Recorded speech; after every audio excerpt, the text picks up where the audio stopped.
Hey everybody, what's up? JB here. It is time for another Tell Me You're Joking, pun intended. As you know, I like to pivot back and forth across the pop politico spectrum. Joining me from up in Northwest Missouri, running for the state house seat in District 2, Casey Scott. How's it going, Casey? It's going great. How are you, JB? I'm good. I'm good. I appreciate you agreeing to come on here. Really, as I was mentioning before we started, the point of doing this is to really kind of elevate and highlight races across the state because Jeff City has such an immense impact on every single corner. And those of us that are in the St. Louis County area, a lot of times we don't think about the role that the other parts of the state play. And unfortunately, the reality is, well, fortunately, it doesn't matter. That's called government. We need help. We need help from other areas. So anytime a new candidate steps up, specifically running as a Democrat in these blood red districts, that's a good thing because historically there hasn't been many candidates in these locations. So That's step one, correct. thank you for running. so so there's that. Step two, let's just take a second and introduce the listeners to who's Casey Scott. Who are you? What's the day job? You know, and we'll start walking into why you're running in just a little bit. Yeah. I, by trade, I'm an MRI technologist, and I have worked in healthcare for the last 15 years. Just here recently, I've transitioned to education for my field within CT and MRI, and it's been about a year that I've been in this role, and it was a transition getting out of the hospital full time and coming in, but I've learned, I've grown. I have fantastic mentors. My boss is so supportive and so wonderful as well. So I'm a mother. I have two daughters, Waylon and Fallon. They are 7 and 9. They are so kind and thoughtful and considerate. Uh, yeah, 7 years old, 9 years old, and they're just a blast. So we actually moved back home from where I worked previously in Bethany, Missouri, about a year and a half ago. And we have a place in the lake and we just have such a great time. So I'm really looking forward to this summer and spending what little free time that we'll all have together. So for those of you listening, if you're not watching and if you want to watch, go over to YouTube. I have a quick question about Waylon in particular. Given your love affair for music based on the rock and roll posters in the background, is there a country influence on that name in particular? Yes. Yes, Waylon Jennings was one of my father's favorite musicians, and by default, mine. So, Lonesome on Mean is my favorite song in this world. Oh, there you go. Well, that brings me to the first question I want to ask. I want to get the really hard stuff out of the way early here. In looking at your page, going through some of your posts, I noticed that you had one particular post that struck my interest, and that is what exactly is Donuts and Impala? So I have a 1966 Impala that I inherited. My father actually passed away in 2014 from pancreatic cancer. And so that's just a piece that I have left of him. But towards the end of the week, especially at the end of the school year, we had to find some type of way to motivate the girls to get out of bed, to be excited to go to school. So Yeah. we basically just pack up in the big car. It's got bouncy seats. They don't have to wear seatbelts in it. It's a 2,000-pound steel vehicle. So we go to Casey's and we grab donuts and we cruise around town for a little bit, listen to Taylor Swift, sing our hearts out. And then that's just kind of like that last little push towards Friday to get them excited for school and end our week. I love it. I am number one, I'm a Waylon Jennings fan. Number two, I personally have a 67 Mustang, and me and my boys, we do the That's same thing. fun. You know, you go, you unplug, the car's so loud, you can't like your phone is, you can't even touch it. And it's just vibe. So There's a connection there. I'm feeling good about this conversation. So let's get into the reason I reached out originally. You're a candidate. You're running on the Democratic ticket for District 2. Mhm. Let's talk about the really simple question, and that is the why. What brought you to the point where you decided to go and register and become a candidate and put yourself into this position? Nobody else was doing it. So as some of our constituents or my constituents around here know, future constituents, Mazzy Christensen was the representative who served previously, and she announced that she was not going to enter the race for a next term. So my thought process was, there's no incumbent. It's time. We haven't had a Democratic candidate, I mean, probably since the late 2010s. I'm not even sure whenever I've, checked the voting box and had a D next to a candidate's name. So I've had a few people reach out to me saying, you should run, you should, go for this. I think by the time that the fifth person hit, I was starting to think about it a little bit more seriously. And it took all less than 4 hours to just say, I'm just going to do it. Let's give it a shot. The best I can do is just be loud about our maternal health care deserts, about lack of access to healthcare, about our public schools needing funding and funding being continued to be ripped away from our Mhm. public schools. So if anything, I'm just going to be loud and be vocal about what Missourians are facing, especially the working class. So up in your neck of the woods, I'm not exactly sure how close she may or may not be. There's an individual, obviously, you know her, Jess Piper, famous as the Dirt Road Democrat, Mhm. and who's really kind of built an incredible outlet, a platform that hammers on this exact reality, and that is Democrats can't win in rural areas when they don't Yes, run. And you obviously exactly. are taking the baton, and you're doing that. You work in Mhm. healthcare. You kind of answered, part of your answer Mhm. was leaning into women's healthcare, et cetera. Um, so Yes. what does that messaging look like? Because I do think, and this is, even right here in St. Louis County, when I talk to locals, and inevitably national politics comes into the conversation, and I really try to rein people in and be like, look, whatever you think or you're hearing or reading, from a national perspective, I do think there's a nuance where a lot of it does not apply right here in our backyards, Yeah. in your backyard. So as a candidate that's going to run, and if Mhm. healthcare is your focus, what does that messaging look like? What are you focusing on, and how do you communicate that to the people in your district so that you don't get stumbled or tripped up by the simple blue versus red pitfalls? Truthfully, there's going to be times where I will be stumbled, or I will be stumbled, or have, questions that I can't answer. But the best way that I could get voters to trust me or talk about, the issues genuinely and how I've solved problems in the past is just my track record.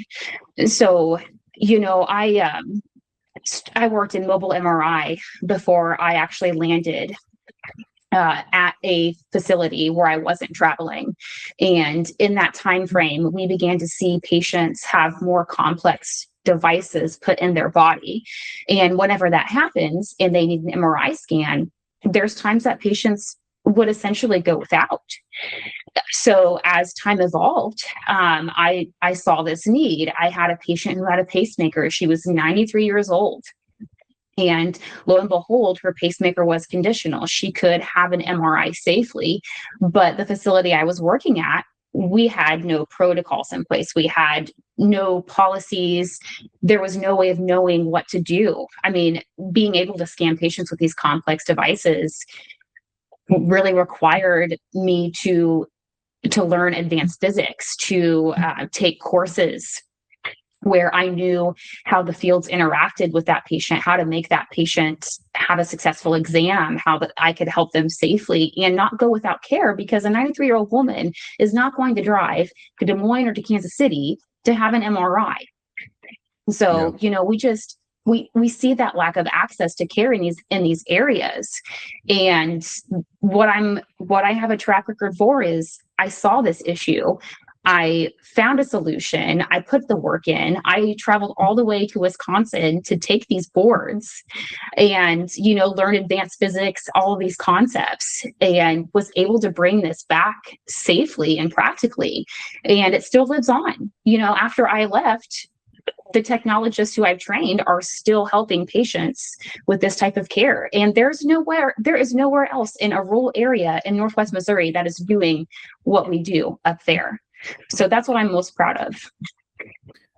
So let's take the healthcare just a step further, though, because when I look at healthcare in particular, I really see it as kind of a left and right brain argument, where you can look at outcomes, you can look at service, you can look at the actual treatment, access to said treatment, whether it's surgical or device or whatever it might be.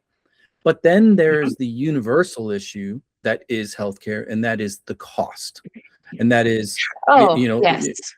So where can you take a second and maybe talk about your, what your policy might look like, or what your platform might look like? Because obviously a lot of this is driven by the federal government, but the state controls a lot of like advocacy, if nothing else. I can tell you about my frustrations for sure, and just being able to relate to my patients, or to the voters in my district. I pay $623 a month for my insurance, and the scripts that I once paid $10 a month for are raised to $138 a month. So I'm close to $1,000 a month for my insurance. That's not unheard of around this area. And another frustration I have is Ambetter, being one of the insurance providers, it does not reimburse to where hospitals need. So you actually have local hospitals in my area refusing that coverage. And so my thought process, some of this can be fixed by Medicaid expansion, in my personal opinion. I mean, I would love for my taxes to be able to benefit me via Medicaid expansion, but because of my salary, because I don't meet the criteria, that's not something I'll benefit from.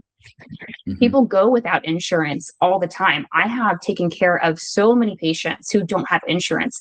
I've taken care of so many patients who avoided healthcare because they can't afford it. I've found late stage cancer in patients because they ignored symptoms. They came to the ER when they couldn't stand it anymore. And then you see metastases all over them. And had they had some form of coverage, or had they had something, it didn't have to get to that point. And it is a national issue, but there are things that we can do to help facilitate improvement. And I think, in my personal opinion, do I have a solution that's going to solve everything? No. But my thought process is, let's look at what other states are doing, progressive policies. What are they doing that works? How can we get a handle on insurance reimbursements, making it to where hospitals aren't having to make up those costs by insurance not paying them sufficiently by passing that cost on to other people. So it's multifactorial. There's no one answer, I feel like. And I don't know if we want to get on the soapbox or not, but the maternal deserts that we have are a direct result of abortion bans. Because what physician wants to practice in a state where they could be threatened with prosecution if they are not acting in the best interest of their patient? It's asinine. So let's stay there, because I think these are the tough topics that Missourians in particular should really be taking, on head on. And where I'm going to go with this is, like, who we say we are, who we think we are, and who we actually are based on what we vote on. All of those things are completely different. And where I'm going with this is, Missouri regularly puts ballot initiatives on, at election time, that could be, weed, whether it's weed or gambling or pro-choice, all of these Mhm. things, and we typically, as a state, vote the liberal route, right? We do. We And just don't yet, vote blue down the ballot. so that's my question, because here, again, Mhm. I'm in Webster Groves, Missouri. I am in a, purplish, lean, little blue, whatever, depends on the block. We have these conversations here, and there's a lot of understanding, but a lot of districts around the state are not. They are hard red, even though there are, Mhm. blue voters there. It's just the massing and the way these maps are drawn, they've been gerrymandered out. However, all of these people, as Yes. indicated by these ballot initiatives, it seems as if there's this silent majority that actually is interested Mhm. in true freedom, true healthcare, true access. Yes. So my question to you, and let it be soapbox, however you want to handle it, how do you look the people Mhm. in the face in your district that come at you with, I'm never voting for a Democrat, yet they need and or want or have voted in the past for these things that we're talking about? How do you bridge that conversation to try and make headway? I I found that talking to people were really not that far off on things. Mhm. As far as abortion access, honestly, my biggest frustration with this entire concept is the fact that we did not stick to the fact that abortion is healthcare whenever it first began a talking point used by the right. We allowed legitimacy of an argument that should have never been there. So I could soapbox on this. That's my biggest frustration. We should have never named anything reproductive access. We should have never talked about reproductive rights. It should have just been abortion is healthcare. If you don't like it, don't get one. You can't tell anybody else what to do with their body. You can't tell the physicians how to practice medicine. You're not a physician yourself. We have old white men making these laws regulating women's bodies, and they can't even probably tell you what a uterus is. So I can tell you, if men could get pregnant, abortion would absolutely be legal, and I stand 10 toes down on that. And talking about passing Amendment 3, um, incredibly frustrated with where we're at. That was a catalyst for me to spend my vacation collecting signatures for the Respect Mo Voters Act. So I know that we have about 367,000 questions, or 367,000 signatures that we've collected. So hopefully Right. getting that on the ballot. And yeah, but it astounds me that those who are holding this up and still trying to put it back on the ballot and try to switch the phrasing and try to make it to where it's confusing to voters, it's a slap in the face. It's Yeah. absolutely a slap in the face. So 50% of your voters do not have uteruses, but 100% of them have kitchen tables. And like everybody across the country, people are sitting down, of a week or once a month, and they're paying bills, and they're, going to get Mhm. groceries. I have 3 boys. We go to the grocery store literally, I think, every 28.2 hours, and Yes. these things they're staring us in the face at every single turn. So I wanted to maybe shift a little bit into that world in particular, because again, I know that Mhm. so much of this is really driven by a federal narrative and federal implications, legislation, big beautiful bill, etc. But Missouri is a runaway train heading towards the cliff with the conversation as it pertains to no income tax. And I think the impact that that Mhm. will have, if they do push this over the finish line, it's districts like yours, frankly, Yes. that will get hit much, much Hurts. harder. Are you Yes. hearing that? Are those Yes. conversations occurring? What is that looking like? Mhm. Because statewide, 80%, they've estimated 80% of people will see an increase in their overall expenses. In smaller rural districts, Yeah, that number's higher. So what does that conversation look like it in your is. backyard? So I cover 5 districts or 5 counties, and Worth County, their average yearly salary is $32,000 a year. And Harrison County, being the highest, it's $45,000 a year. those aren't great salaries, No. especially whenever you are a single parent, or if you are, like a mom and a dad working together. Even both of those incomes combined, things are still tough, things are still hard. I don't see a lot of support for repealing the income tax, especially with the retired population. And I think that I think that the Democratic Party has done a phenomenal job at messaging with that. The best way that I can get people to realize this is not a great idea is to put it into real life scenarios and situations. There was one week and my basement flooded. I have to go buy all of this last minute cleaning supplies. A 12% increase in taxes is going to look like, oh my goodness gracious. I think I totaled the averages, and I mean, maybe like a $15 difference. And then I need new brakes for my vehicle. I found out that you can't just rotate the rotor, you have to put on a new rotor. So that's going to be an extra cost. So that takes something from, brakes and labor, probably going to average to about $200. And I could be way off on that as far as I know, but that would take my cost to like $300 to $400. So trying to Well, put things into. well, what I was going to say, I want to move into the world you do Mhm. know, because the projections and Yeah.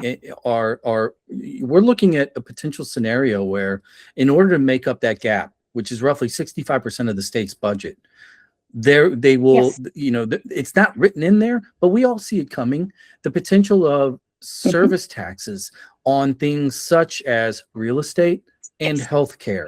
What would that look like in the Mhm. healthcare, Mhm. in the healthcare world, if we start to see an 8, 9, 10% service tax that will be put out there to Mm. try and supplement the lack of income tax? We're just going to keep charging people more and more, and they already can't afford it. I mean, hospitals will continue to lose money. That is all there is to it. So The amount that somebody. Oh, go ahead. Well, what I was going to say is I'm curious, because I want to tie this together a little bit.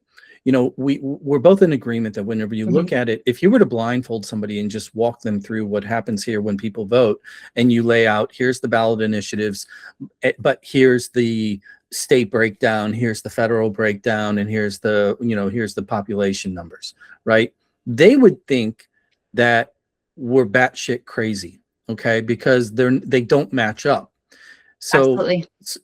so my question is more of a self-reflective one, not on you, but on the Democratic Party in general, Mhm. especially here in Missouri. If time and again, ballot initiatives that tend to be left-leaning issues pass and pass and pass, where do you think the disconnect is between what people want and who they vote for in candidates? I think a lot of it has to do with just everything being so polarized, in my opinion. Yeah, again, abortion, pro-life, pro-choice, creating that divide. Republicans saying, demonizing Democrats essentially. And man, this is a hard one to really like give you a concrete answer, but I can kind of take things back to, the 2016 election and Donald Trump, and people seeing that he was a different candidate. He had charisma, he had charm, almost being duped in a way by him and his party. And as time had gone on, I think the conversations that continued just created a further divide. So nobody wants to identify as a Democrat around here. People that I know won't even put signs in their yard that indicate if they are Democratic, because they're afraid of repercussions. Or people retaliating or stealing their signs or shooting them. It just I just again. Do you, And then also it stems from the fact that whenever you take the D and the R out of it, most people really don't think that differently, but it's an identity politics thing.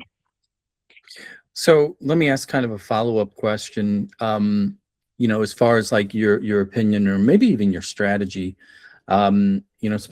specific to rural Missouri, running as a Democrat, and how you message.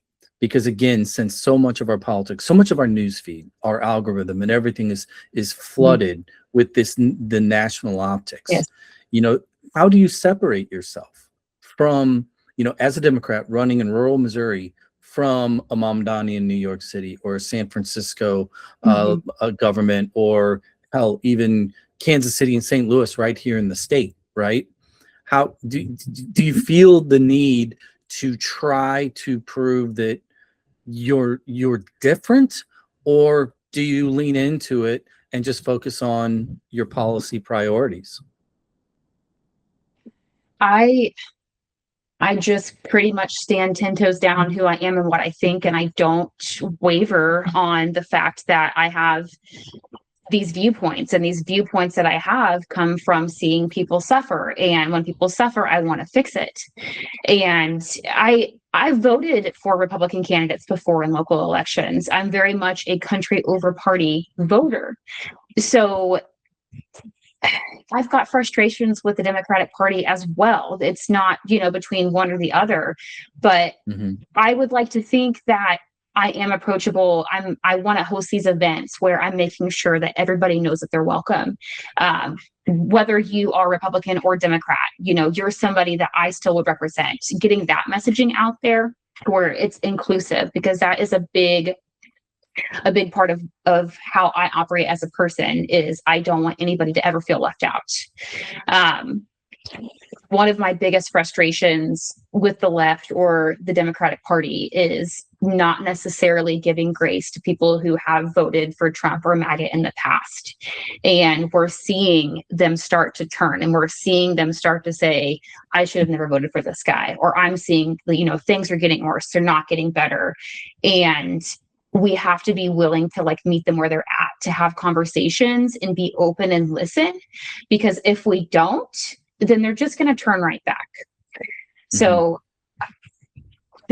I hope to separate myself by letting people know exactly where I stand on things, and also letting them know that come to me with your solutions, come to me with your thoughts. Like, you can change my mind. Give me concrete data, give me facts, give me evidence, tell me why something shouldn't be done. And if you can prove that it's not going to hurt anybody, let's talk about it.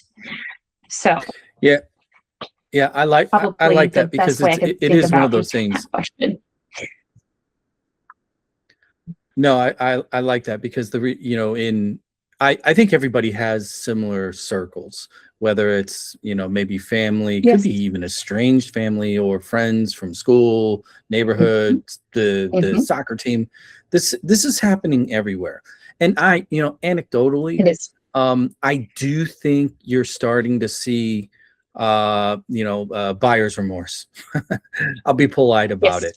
And it's going up, but there's still not a willingness for most to admit to not their failure, but the failure of what is occurring, Mhm. or a policy or a thing.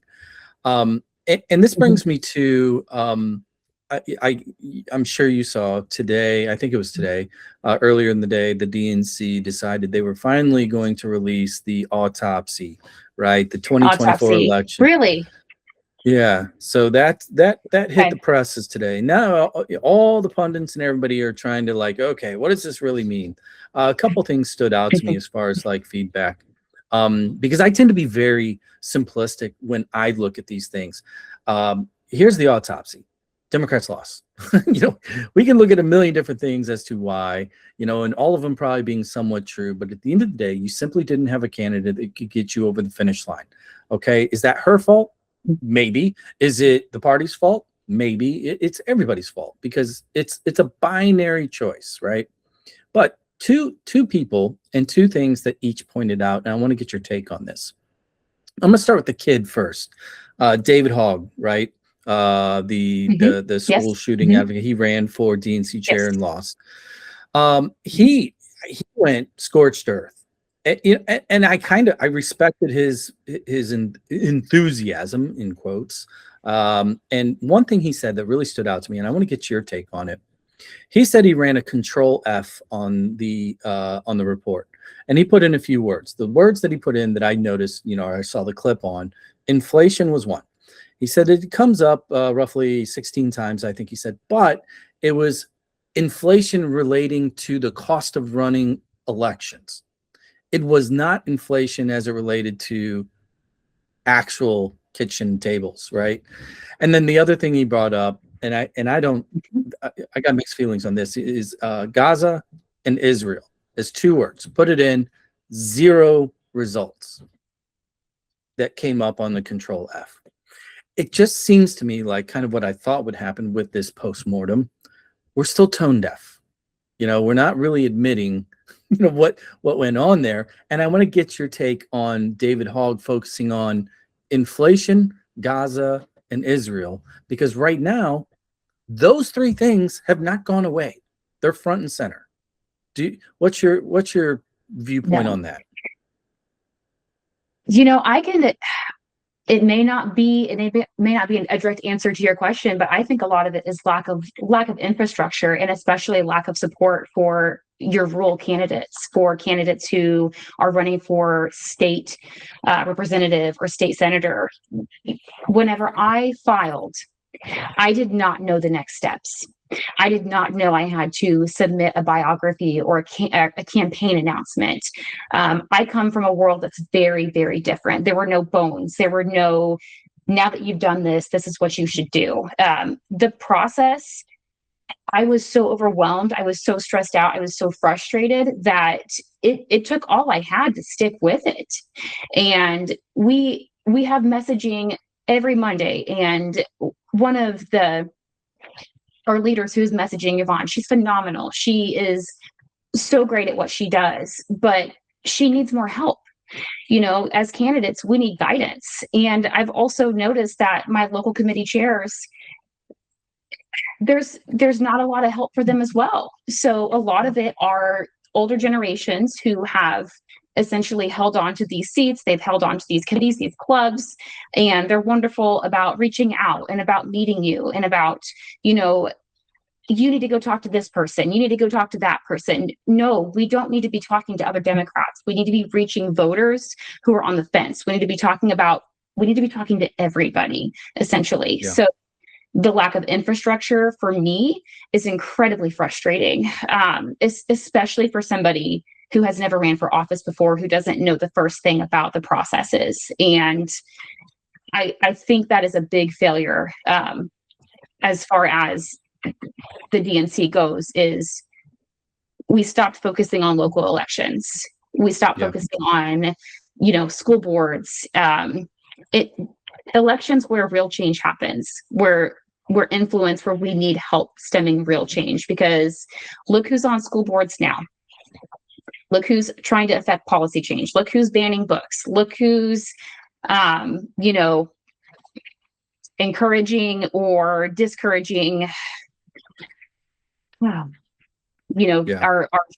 pride flags in the classroom, or writing policies, or trying to demonize our transgender kids.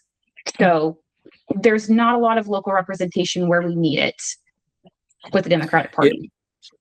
Yeah, on the school side, I mean, it starts at the top on the Republican side. When you have a worldwide wrestling heiress, calling the shots, you're going to get what you get.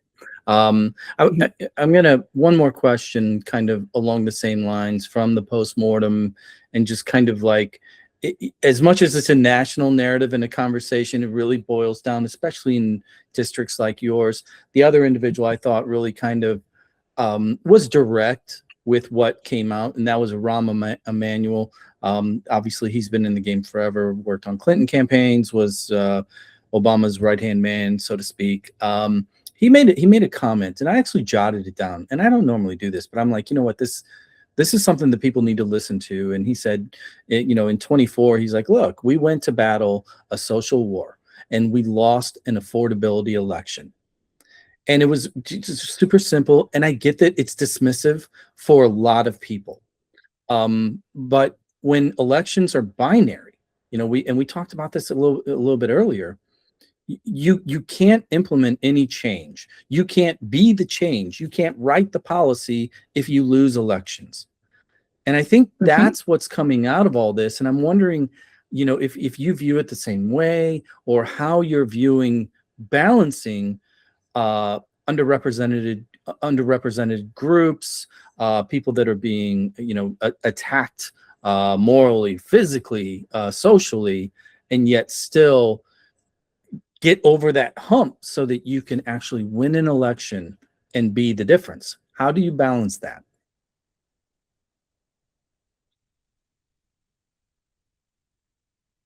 JB, I'm having a hard time as far as the question you're asking. Can you emphasize just a little bit more on that?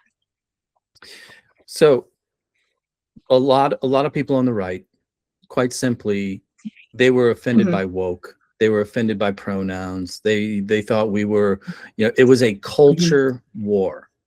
And the Republicans fed them that over Mhm. and over and over and over, even though we all know that the direct impact of these individuals and their Yeah. lives, etc., did didn't touch them. you know, and Mhm. they ignored the financial realities and the risk that was coming down the pipe if the Republicans were to win, and they did, right? Mhm. Mhm. And the Mhm. Democrats moving forward, now we're in a position in which everybody knows the economy's it's not good. There is no Dow No. record that indicates what's going on in the street. So the question is, how do you make sure? Because inevitably you're going to go to town halls, you're going to knock on doors, and Mhm. somebody's going to ask you about pronouns, and they're going to ask you about kitty litter boxes in third grade rooms and all this kind of crazy shit. Have you thought about how you plan on kind of addressing that, and to keep your message on point? What does that look like?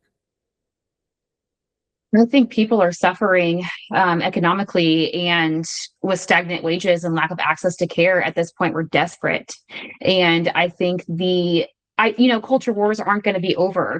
Yeah, it's not going to go away. And unfortunately, I think Fox News, we have a lot of them to thank for that. I think a man coming in saying, I can fix all of your issues, and convincing people that they're still better than this group of people is how they gain favor, is how they gain traction with things. And they appeal to that side of people. Um, as far as, pronouns, or it's no different than just being called your name or your nickname, or, is it really that hard to make that person feel like they're seen, like they're heard? Is it really hard just to treat them as a human, or treat them the way you want to be treated? And that's my perspective on that. And I can't combat the kitty litter narrative, because number one, it didn't happen, and it was Right. blown out of the water. And I can say that all I want, but it's going to go in one ear and out the other. Aside from that, okay, how did that change your life? How did that help your grocery bill? How did that help your gas bill? That narrative got pushed, we talked about it, but how did that help you? It didn't.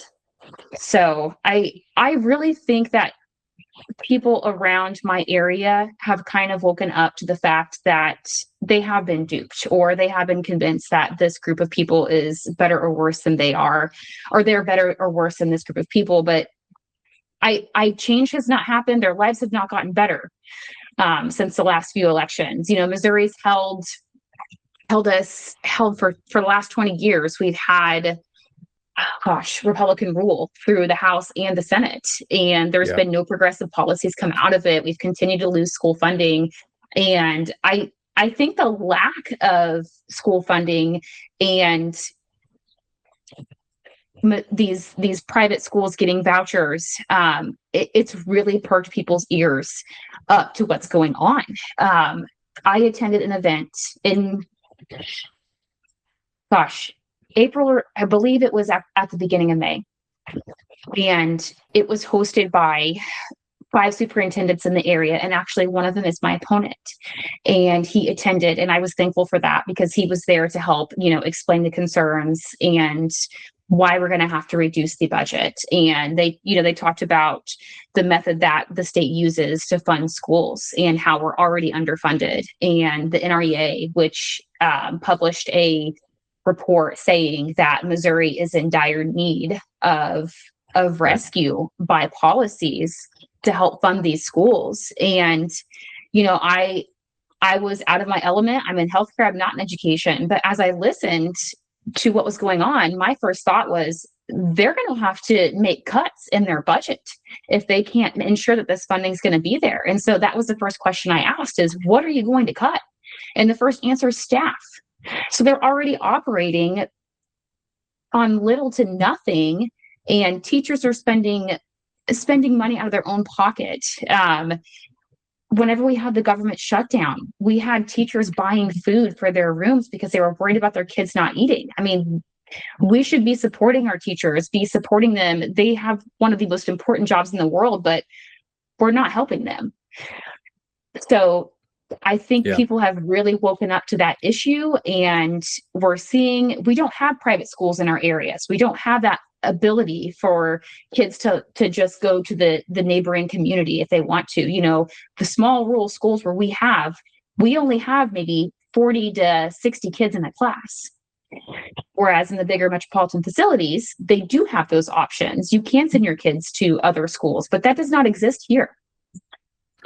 Yeah, it's really kind of one of those things that I think like a lot of the attempt at trying to create a strategy or to create a message or to come up with a policy platform and everything. I think so many times, because the Democrats haven't been present for so long, it's like trying to create the Iliad or the Odyssey, and they're like, we need the perfect one.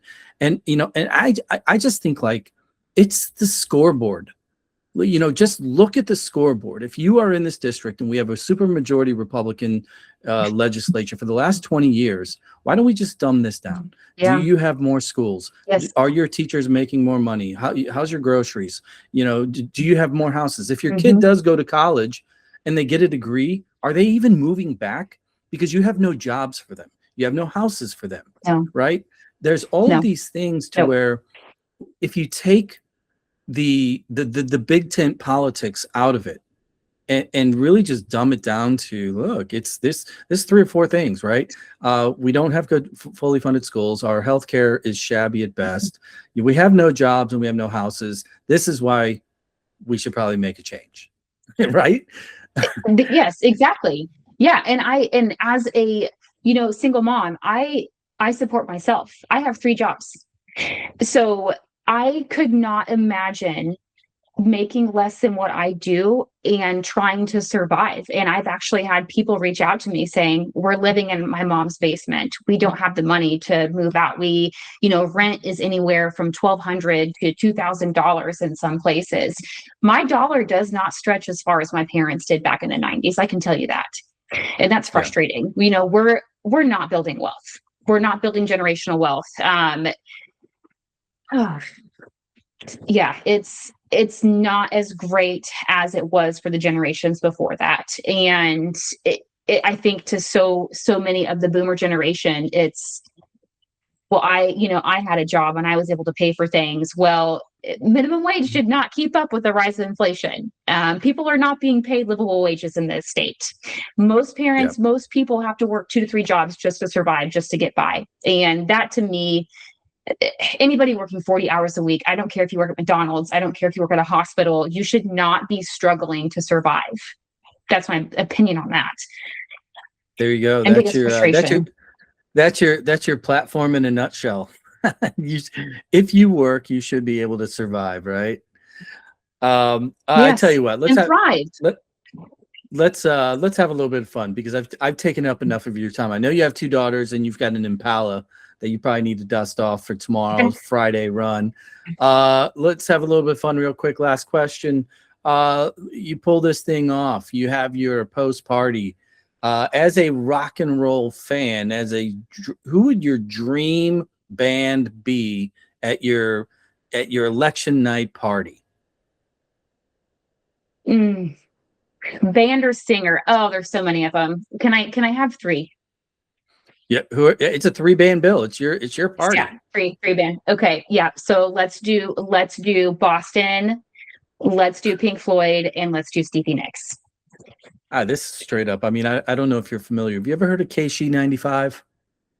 I have a t-shirt, a couple of them, the hog on there. Yes.